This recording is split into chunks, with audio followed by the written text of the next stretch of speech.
All right, so the tools we're gonna need is a 10mm socket. I have a 6.5-inch extension, as well as this other, I believe this might be a 12-inch extension. I need to actually combine both of these to reach one nut that's way down here, which we'll get to in a second.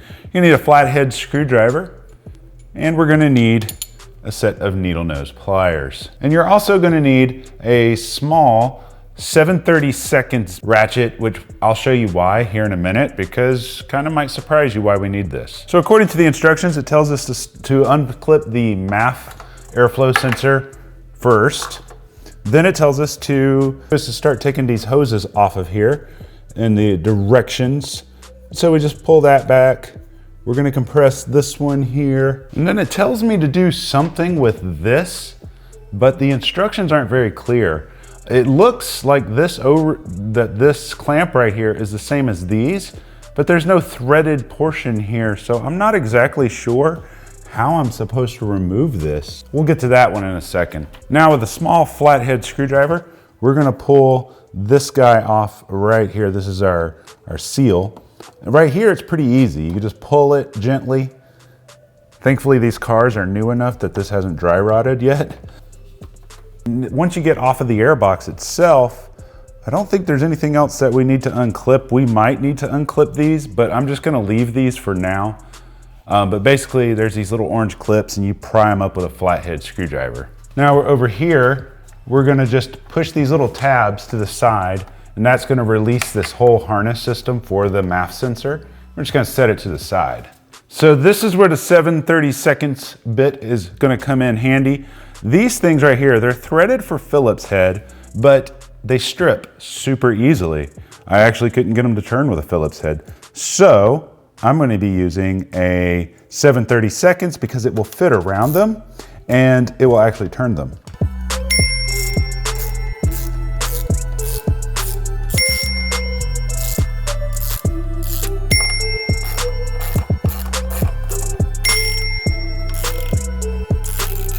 Now we're gonna have 4 10mm bolts that we gotta remove from the housing.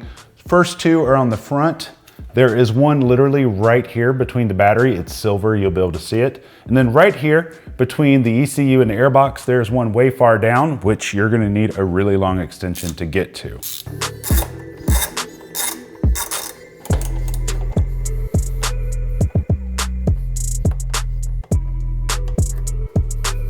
Now what I'm gonna do is I'm gonna take the 12-inch, add it to the 6-inch extension with the 10mm.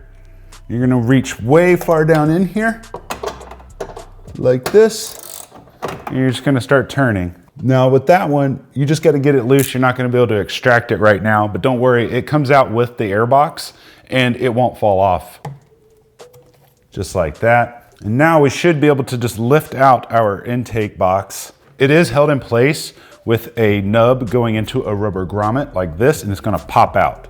To make this just a little bit easier on me, I'm gonna go ahead and take this all the way out.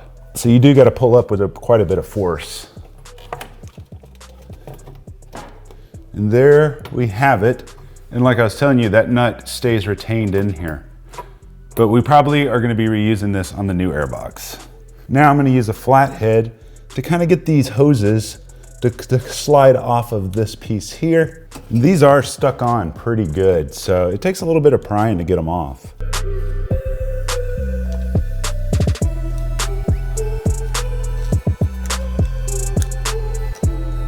That one's being really stubborn. All right, now that that's off, we're gonna go ahead and pull this off of the intake itself. Okay, so I've taken this piece off first, just because I haven't figured out how to detach this because this little screw here isn't threaded. If your hose clamp looks like this is a different type of hose clamp. And essentially, you can see one here, you can see one here. These have a temporary head like these, where they're tightened down until the head snaps off. There's only a couple of ways to really remove them. A good set of pliers with vice grips, or you could Dremel a slot into it to create a flathead. So I'm gonna try it with needle nose first. Well, it looks like I'm gonna have to get the Dremel. I can't really get my pliers in there to grab it. I'm wondering, since it moves freely, I'm wondering if I can just move it and pull this down.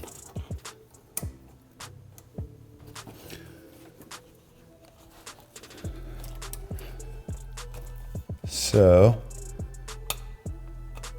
all right, so basically you saw that, I just twisted it off. So that's what the normal heads look like. And then this is what this head looks like. Totally weird looking. But I basically got it disconnected from this part and then just pulled down and it came off. Thankfully we can move on now. Okay, so I just went through a whole bunch of stuff and I didn't realize that my camera stopped recording. So I'm gonna have to kind of rehash it. I won't really be able to show you because I've already done it. So from your stock airbox, you're gonna remove one of the grommets right here. Back here, where this hole is, you're gonna remove the rubber grommet from here. This rubber grommet is gonna go into your Takeda intake right here. And then the other one you removed looks like this one, and you're gonna put it on the back side over here. The other part that I didn't get quite recorded is on your stock airbox, you're gonna remove your MAF sensor right here using a Phillips head screwdriver.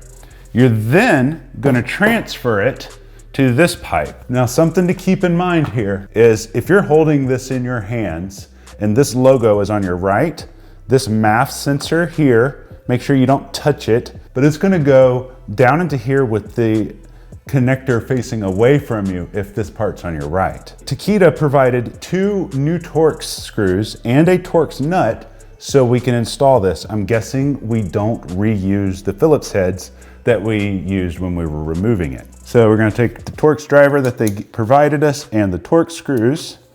We're gonna thread those in.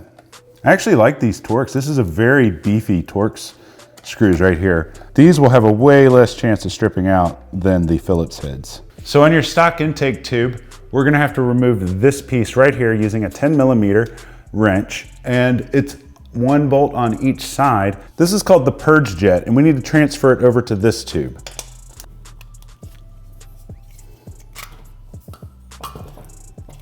All right, so we're gonna be reusing the stock hardware from this purge jet, but when you place the purge jet into this housing, you want this tube to be facing towards the MAF sensor. Then we just reuse our same bolts to put it back in.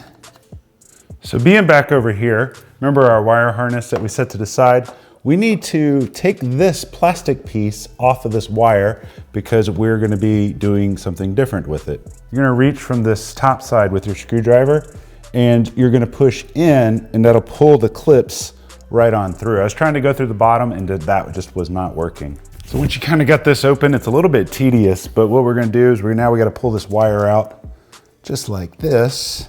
Once that's out, you're gonna keep that in case you ever wanna return it to stock. Now we gotta do something else. So part of the wire is exposed, so they provide a little bit of a hose covering to put around the exposed portion. And it's split so that we can wrap it onto this cord.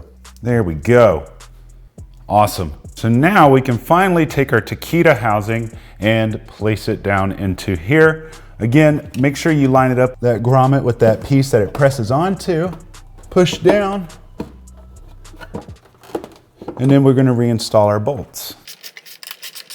I think the coolest part about this intake is we no longer have to use that really long extension anymore. It totally eliminates that bolt. So we just got these 2 fronts and then the one in the rear. We're gonna reinstall this guy onto the new housing. So this one's the Pro 5R. So this one is the cleanable oil filter. You can get these with the non-oiled filter and have just a dry filter on them, but I kind of like them like this so I can clean them and reuse them over and over again. But we're gonna stick that right down into here, and then that's gonna pop down into place just like that. We're gonna use our old hose clamp.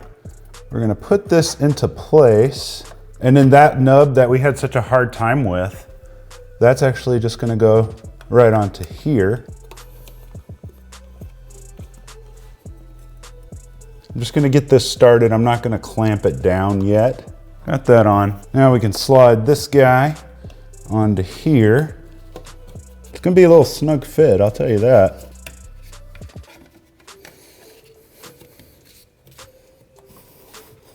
We're gonna put our hose on right up here that we took off. We're gonna reposition these little clamps back down. We're gonna get this one right here. Reposition that clamp right back over there. Perfect.